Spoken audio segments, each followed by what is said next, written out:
Did you know, in most instances of fairies speaking to people, the majority of people report that the words fairies spoke were indiscernible and confusing. Some, though, could completely understand the words that the fairy said, but found that they were delivered in a formal or really stilted way, lacking nuance, if you like, which is hardly surprising. But what's most interesting is that it appears most times fairies speak to us, it is to give us a warning or an instruction of some sort. G'day, I'm Kitty. Welcome to Fairy Encounters. I have a real ripper of a collection for you. These are instances where fairies have talked to us. I can't wait to see what you make of it, and I'll catch you on the other side. One day when I was living there, a strange woman came into the house, and she knew everything about me and everything about everyone. "I'd give you money if I had it," said I to her. "I know well you haven't much of it," says she, "but take my word and go away out of this house to some other place, for you're in the way." She told me to tell no one she came, and that shows there was something not right about her, and I never did see her any more. But if I'd listened to her then, and if I knew then what she meant by the house being in the way, I wouldn't have stopped in it, and my 7 fine children would be with me now. Took away they were by them, and without ache or pain. I never had a sign or a vision from them since, but often and often they come across me in my sleep. There was one Leary in Clough had the land taken that's near Newtown Racecourse, and he was out there one day building a wall, and it was time for his dinner, but he had none brought with him. And a man came to him and said, "Is it home you'll be going for your dinner?" And he replied, "It's not worth my while to go back to Clough. I'd have the day lost." And the man said, "Well, come in and eat a bit with me." And he brought him into a fourth, and there was everything that was grand, and the dinner they gave him of the best, so that he eat near 2 plates of it. And then he went out again to continue building his wall.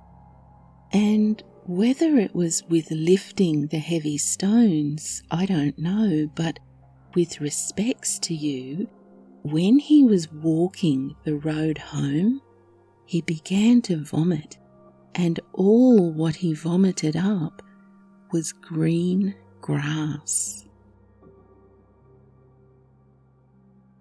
One night there came a strange rapping at the door of the ancient manor on the Gorsgock farm over in Cardiganshire, and the father of the family asked what was wanted.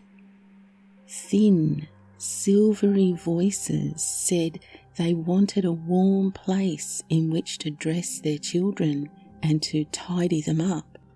The door was opened then, and in came a dozen or more little beings, who at once set themselves to hunting for a basin and water, and to cleaning themselves.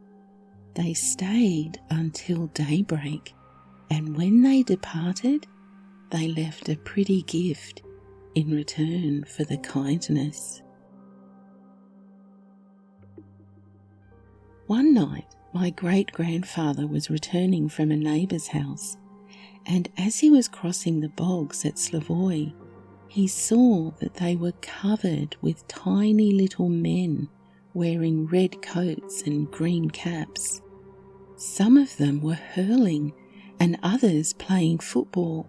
The ball happened to come his way and he gave it a kick, and as he did, 100 voices cried out, "Come and hurl with me, Tom." And others said, "Come and kick with me, Tom." Unknown to himself, he got into the game and they kept him playing all night until he was exhausted and almost dead. He next found himself in a beautiful house in the midst of the little men, partaking of food and drink.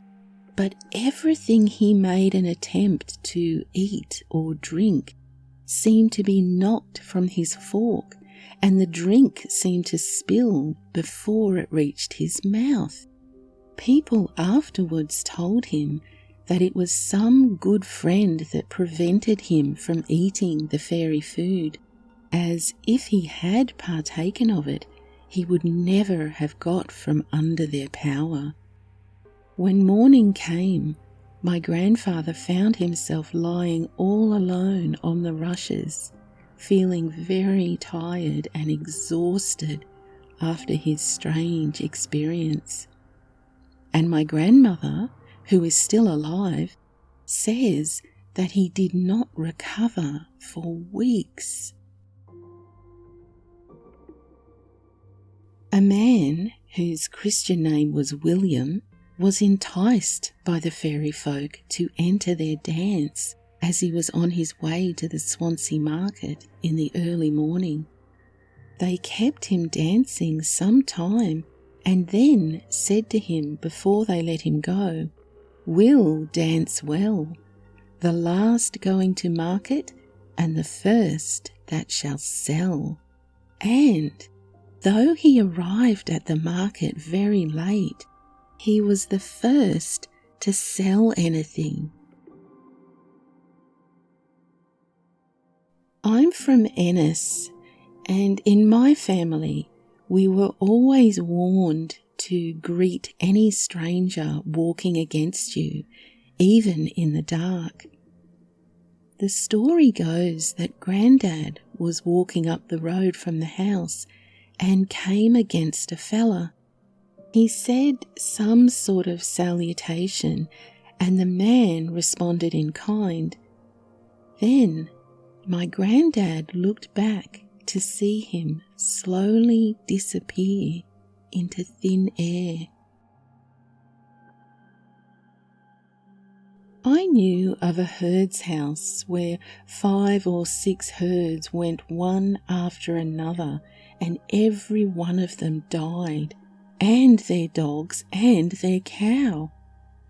And the gentleman that owned the place came to ask another man to go into it, but his wife said she wouldn't go, for there was some bad luck about it, she said.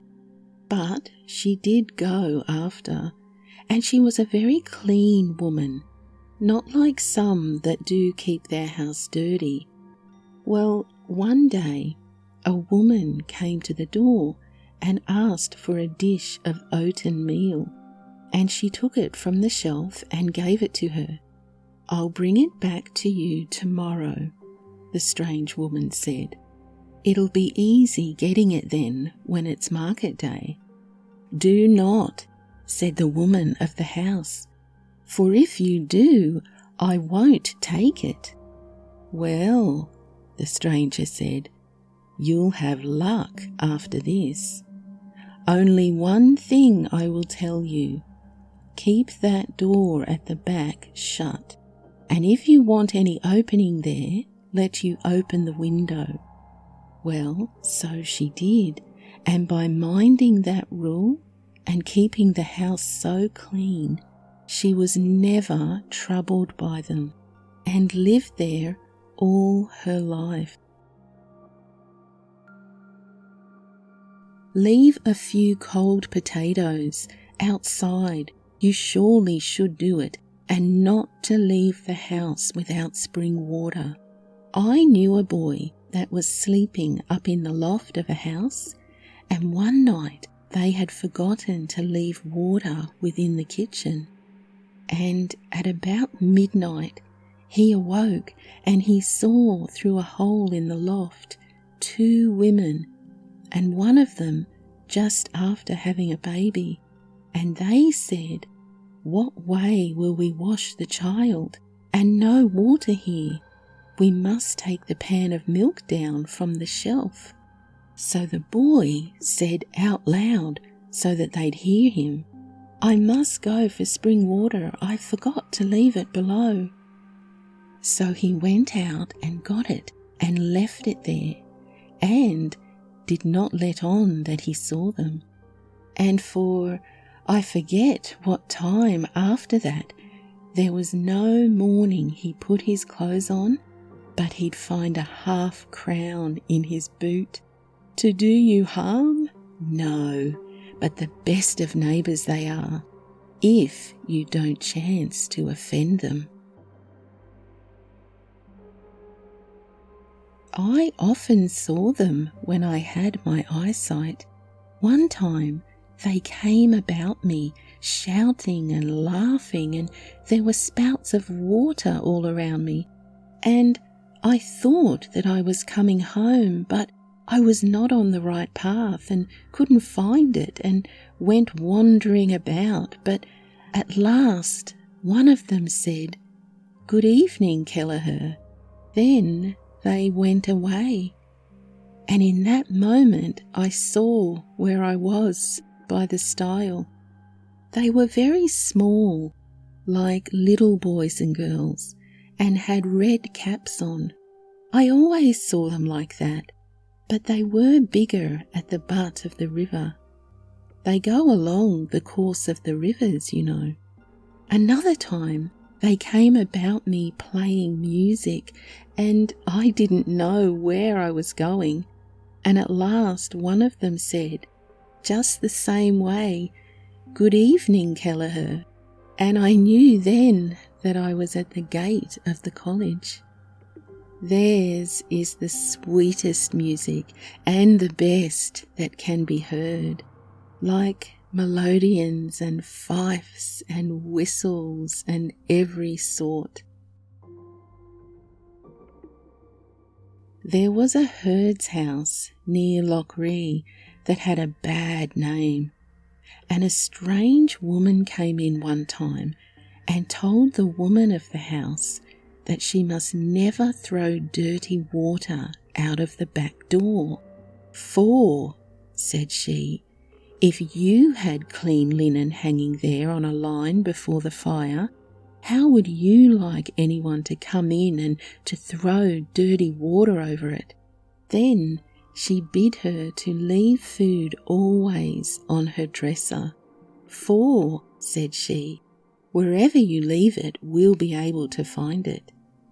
And she told how they often went into Loughree to buy things and provisions, and would look like any other person and never be known, for they can make themselves visible or invisible as they like. You might be talking to one of them and never know she was different from another. I used to not believe in them myself until one night I heard them hurling. I was coming home from town with Jamie Flynn. We weren't drunk, but we were hearty. Coming along the road beyond, we heard them hurling in the field beside us. We could see nothing, but we'd hear them hit the ball, and it fly past us like lightning, so quick. And when they hit the goal, we heard a moan. "Oh, ah!" That was all. But after we went a little way, we sat down by a hill to rest, and there we heard 1,000 voices talking. What they said we couldn't understand, or the language, but we knew that it was one side triumphing over the other. There was a friend of mine told me he was out visiting one night, and coming home across the fields, he came into a great crowd of them. They did him no harm, and among them he saw a great many he knew that were dead, 5 or 6 out of our own village. And he was in his bed for 2 months after that, and he told the priest of it. He said he couldn't understand the talk. It was like the hissing of geese, he said. And there was one very big man that seemed the master of them all. And his talk, he said, was like you'll hear in a barrel when it's being rolled. There was a man walking one night, and he felt a woman come and walk behind him, and she all in white. And the 2 of them walked on till sunrise, and then a cock crowed, and the man said, "There's the cock crowing." And she said, "That's only a weak cock of the summer." And soon after another cock crowed, and he asked, did she hear it? And she said, "That's but a poor crock of the harvest." And the 3rd time a cock crowed, and the man asked her, she said, "That's a cock of March, and you're as wise as the man that doesn't tell Friday's dream on Saturday. For it is said, if you dream on a Friday, it is bad luck to tell of the dream on a Saturday." Sometimes you'd see them coming on the sea, just like a barrel on the top of the water, and when they'd get near you, no matter how calm the day, you'd have a hurricane about you. That is when they are taking their diversions. And one evening, late, I was down with the wife burning kelp on the rocks where we had a little kiln made, and we heard a talking and a whispering about us on the rocks, and my wife thought it was the child that her sister was bringing down to her, and she said, "God bless the sun," but no one came. And the talking and the whispering went on again, and my wife got uneasy, so at last we left the kelp and came home. And we weren't the first that had to leave it for the things that were heard in that place. One time I was cutting bushes up there near the river, and I cut a big thorn bush. I thought it no harm to do it when it wasn't standing by itself but in a thicket, and it being old and half rotten. And when I had it cut, I heard someone talking very loud to my wife that was gathering kippings down in the field on the other side of the wall. And I went down to know who it was talking to her. And when I asked her, she said, "No, it's to yourself someone was talking, for I heard his voice where you were, and I saw no one here." So I said, "Surely it's one of them mourning for the bush I cut, for the sound of his voice was as if he was mad vexed." I knew a man 3 or 4 years ago whom they struck down with paralysis. Their sight is so penetrating that I think they could see through the earth. They have a silvery voice, quick and sweet, and the music they play is most beautiful. They take the whole body and soul of young and intellectual people who are interesting, transmuting the body to a body like their own. I asked them once if they ever died, and they said, "No, we are always kept coming. Once they take you and you taste food in their place, you cannot come back. You are changed to one of them and will live with them forever." They are able to appear in different forms.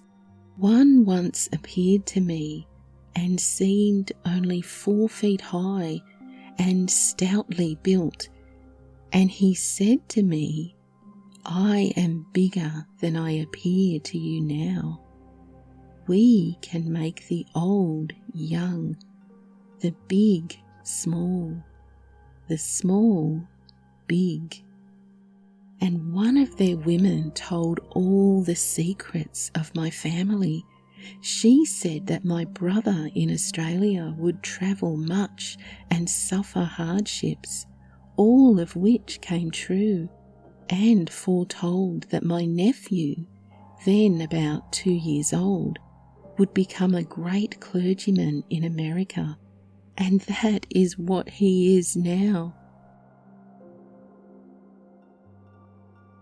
A man was cutting turf out on the side of Ben Bulben when a strange man came to him and said, "You have cut enough turf for today. You had better stop and go home." The turf cutter looked around in surprise, and in 2 seconds the strange man had disappeared. So he decided to go home, and as soon as he was home, such a feeling came over him that he could not tell whether he was alive or dead. Then he took to his bed and never rose again. A fairy woman visited the house of a young wife here in Barra, and the young wife had her baby on her breast at the time. The first words uttered by the fairy woman were, "Heavy is your child." And the wife answered, "Light is everybody who lives the longest." "Were it not that you have answered my question," said the fairy woman, "and understood my meaning, you should have been less your child." And then the fairy woman departed. A strange man took a nurse to a place where a baby boy was born. After the birth, the man set out on a table 2 cakes, one of them broken and the other one whole, and said to the nurse, "Eat, eat, but don't eat of the cake which is broken, nor of the cake which is whole." And the nurse said, "Well, what in the name of the Lord am I going to eat?" At that, all the fairies in the house disappeared, and the nurse was left out on a mountainside alone. The gentry have always befriended and protected me. I was drowned twice but for them. Once I was going to Doomish Island, a mile off the coast. The channel is very deep there, and at the time there was a rough sea, with the tide running out, and I was almost lost. I shrieked and shouted and finally got safe to the mainland. The day I talked with one of the gentry, it was at the foot of the mountain there, when he was for taking me. He mentioned this and said, "We were the ones who saved you from drowning then." It is on record that once, when a mother was leaning over a wizened changeling, the latch lifted and a fairy came in, carrying home again the wholesome, stolen baby. It was the others. the fairy woman said, who stole your baby. As for her, all she wanted was her own child back, so the two women exchanged babies and parted, never to meet again. When I was a young man, I often used to go out in the mountains over there to fish for trout or to hunt, and it was in January, on a cold, dry day, while carrying my gun, that I and a friend with me, as we were walking around Ben Bulben, saw one of the gentry for the first time. I knew who it was, for I had heard the gentry described ever since I could remember, and this one was dressed in blue, with a headdress adorned with what seemed to be frills. When he came up to us, he said to me, in a sweet and silvery voice, "The seldomer you come to this mountain, the better. A young lady here wants to take you away." Then he told us not to fire off our guns because the gentry dislike being disturbed by the noise, and he seemed to me to be like a soldier of the gentry, like he was on guard. As we turned to leave the mountains, he told us not to look back, and we didn't. Another time I was alone trout fishing at about the same time when I heard a voice say, "It is barefooted and fishing." Then there came a whistle like music and a noise like the beating of a drum, and soon one of the gentry came and talked with me for half an hour. He said, "Your mother will die in 11 months, and do not let her die unanointed." And she did die within 11 months. Then, as he was going away, he warned me, "You must be in the house before sunset. Do not delay. Do not delay. They can do nothing to you until I get back." As I found out afterwards, he was going to take me, but hesitated because he did not want to leave my mother alone. After these warnings, I was always afraid to go to the mountains, but lately I have been told I could go if I took a friend with me. I have a super vivid memory from when I was really young, like 8 years old. I lived on Long Island, and my parents took me and my little brother to the beach all the time. I grew up around oceans and water, so my parents trusted me to run around the shore without too much supervision, as long as I didn't swim where I couldn't touch the bottom.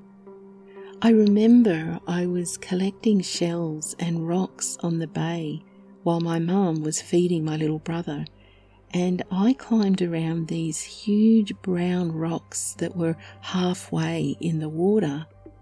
Well, there was a boy who looked about a little older than me sitting in the middle of these rocks. I didn't really think it was weird because I was like 8, and I just asked him what he was doing. He didn't say anything, but he smiled and picked up a few shells from the water and put them in my bucket. When he came more into the light, I could see that he looked super pale, almost a light blue, and his hair looked green, like clumpy seaweed. His eyes were huge and black, but I was taught it's rude to comment on what people look like, so I didn't say anything. I just hopped off the rocks and into the shallow water, and he followed me. Then he spoke to me, but it wasn't in English and it didn't sound like words. I couldn't understand what he was saying. Then he just kept going into the deeper water and bringing me these cool shells. My mum called for me to leave and I said bye to this kid and thanks for the shells and just walked up the shore to my mum. I told her about the boy, but she said she didn't see anyone, even though she'd been watching me all the time. Years ago at Tyrone, my grandfather told me this story. He said a boy 10 years old was often whipped and cruelly treated by his schoolmaster because he could not say his lessons very well. So one day he ran away from school and went to a riverside where some little folk came to him and asked him why he was crying. He told them the master had punished him, and on hearing this, they said, "Oh, if you will stay with us, it will not be necessary for you to go to school. We will keep you as long as you like." Then they took him under the water and then over the water into a cave underground, which opened into a great place where the fairy people were playing games with golden balls in rings like those in which they dance and sing.